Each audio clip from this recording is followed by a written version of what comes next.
Alright, good afternoon, ladies and gentlemen. This is the Eagle, the Gray Eagle number 48 in Florida. Well, we're heading to a high of about 82 today, and I think that's about where we're at right now.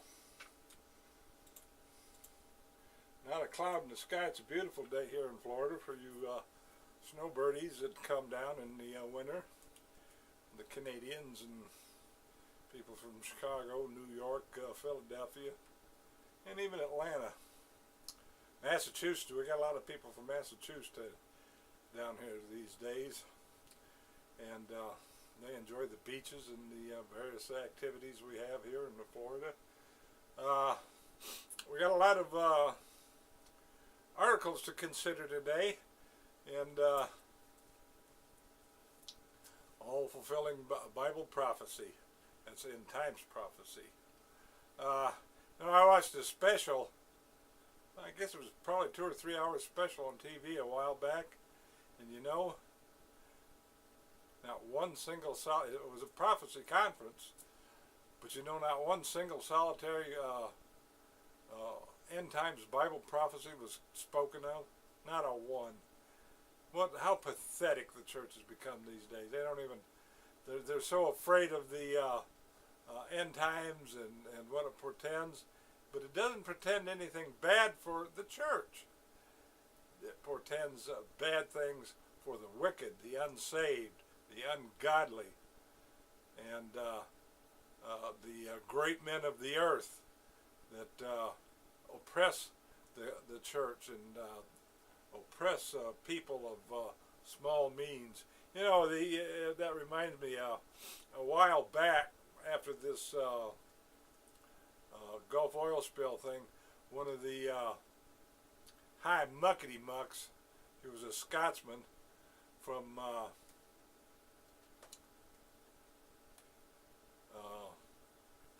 the oil company that did it. It was BP, but British Petroleum, said, "We love the small people." What a hypocrite. What an idiot. He loves the small people. Yeah, right. You're an idiot. Alright, enough of my rant. Let's get on. The first article is a fulfillment of Revelation 17:18. And a little commentary first. It has to do with negotiating with terrorists. You know, we have a so-called policy of not negotiating with terrorists, but it's totally bogus. They do negotiate with terrorists when it's somebody they want, like a CIA agent or a CIA station manager, or somebody like that, somebody in the NSA. They'll negotiate with them like crazy for one of their own, but for a regular American person, like let's say if they kidnap the president and COO or CEO of Barnes and Noble or some other mega corporation, yeah, you're just out of luck, fella. Just out of luck. But when it's one of their own, they most assuredly will negotiate for that person. Now here's the headline: Poor oversight, Afghanistan gave $1 million in CIA money to Al-Qaeda to free a diplomat. Okay, yeah, right. We don't negotiate with terrorists. What a crock. I tell you, I've never seen so much lying by politicians going on in all my entire born days. All right, this next article fulfills Psalm 2, which has to do with the bands and chords of the law. And it says, Boston celebrates end of ban on gays march in St. Patrick's Day parade. Just keeps rolling on and on, doesn't it? We got gays getting married now legally. We got gay discrimination being totally outlawed, and people are being barred from having a business if they don't pander to these gay folk. Personally, I don't have anything against them. Except the Bible says it's wrong to participate in that type of thing. First of all, it's very unclean, their practices, and but if they want to do it, I'm a libertarian type, and this is out of Washington Post. No, this is I'm sorry, I didn't get the URL to it. I'll post it, however, as I always do, in the description. Just click on Show More. All right, hook in the jaws prophecy, Ezekiel 29:4. A top U.S. general says it is time to consider arming Ukrainian forces.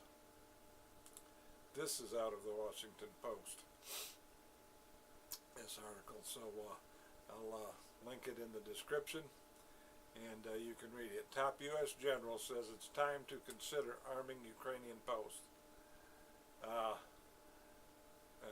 Putin, who is, by the way, a Cossack. I've seen a movie about the Cossacks in the early 60s. It's called The Cossacks. And they, from what I've seen of this movie, they were pretty much big-time heroes in back in the day. All right, now this pertains to the hook in the jaws, Ezekiel 29:4. The U.S. administration, the U.S. government has been trying like crazy lately to provoke a war with Russia. I don't know why nobody wants a war, but apparently for some reason or another, the United States, and they've got backup for this war in the Congress too. Okay, now we go on to Matthew 24:7, pestilences, and the article is, we got two of these under Matthew 24:7. A deadly bacteria escapes from the U.S. monkey lab. Now, I used to work for a research organization in Birmingham, Alabama, big one, and I don't recall any biochemical or any virus type research that we did that was escaped. I know how the labs work. I know what kind of containment facilities they have, and it just don't make sense to me that this would escape from a lab unless it was done on purpose.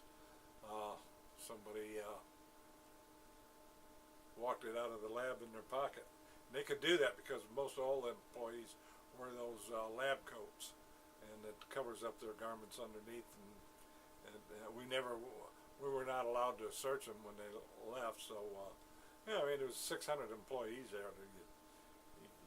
Staff of 4 security officers on the afternoon shift just could not search those people. Now, I did work in a printing plant up in Lynchburg when I was going to Liberty there. We were allowed to search lunch pails, but that was it. Okay, the second story about pestilence is a new tick-borne virus discovered in the U.S. I don't know where this new virus is coming from. I think this is another lab-created. There was evidence, I believe, back in the 80s, and that this autoimmune thing was lab-created. I don't know if that's actually true or not. That's unconfirmed, but just don't believe in new diseases coming on just automatically. Now, some of the diseases do indeed mutate. I get that, but new viruses detected. I'm not sure about that. By the way, this is a tick-borne virus. If you remember, I think it's Rocky Mountain spotted fever that where you get you get ticks with that, and that was created in I think Fort Detrick, either the facility in New York on the island off of New York, or Fort Detrick, but I think it was the one up there in New York. I forget the name of it. That where ticks were somehow escaped from the lab, and they had this disease, and it spread throughout the entire country, especially out west.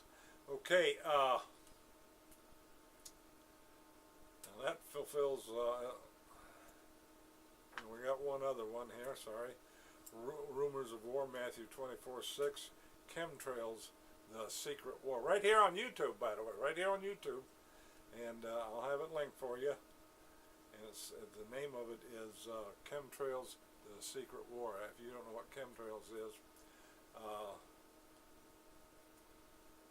just look out the window or go out your door and watch these very, very long, the pinko libs call them, it's just vapor trails, jet vapor trails. But it's not. It's actually some kind of chemical spraying going on. We know that they have barium and aluminum and a few other things in them. It's some kind of I think it's a geoengineering experiment. But what you see when you look outside is these chemtrails. They'll last for hours. They won't go away. A vapor trail just dissipates in just a few seconds. These don't. These are chemtrails. And right here on YouTube, Chemtrails, the Secret Wars, and that fulfills Matthew 24:6. Wars, rumors of war. Wars and rumors of. All right, that's all we have today. And the Eagle is going to be out. I'm having a problem with my camcorder, by the way. I think it's the battery. I charged the battery up and it wouldn't stop charging. So I think I might have battery issues going on, or might be something else. So it might be a while before I can record some more material. Now, by the way, while we're talking about recording, all these news articles where they caught something on tape. Now, who uses tape anymore? There's no tape. I suppose there's one or two people that has one of those gigantic camcorders where you put the big cassette tape in it, the VHS in it, and record. But that's got to be less than 0.0001% of the population, if any at all. Why do you say caught on tape? No, you say it's caught on camera or recorded. So that's one thought I was thinking about. But anyway, check out my How to Be Saved. It's called The Romans Road to Heaven. It's in the description. Click on Show More, and you can save that. By the way, anybody who's interested, I picked up a nasty virus a couple of weeks ago on my old Windows XP. I'm gonna have an upgraded computer delivered to me sometime this week, because I picked up that virus and I can't get the updates. Now Microsoft is sending me the security patches. I'm getting the critical updates, but I can't get update my Flash player or my Windows Media. I can't get any plugins, and so I'm gonna have to upgrade the computer. But hopefully we'll get a newer computer where I can get everything updated and keep going with this thing until the end of the complete fulfillment and end of all things. The Eagle is out. I'll see you next time, if the good Lord be willing and the creek don't rise. Love you all.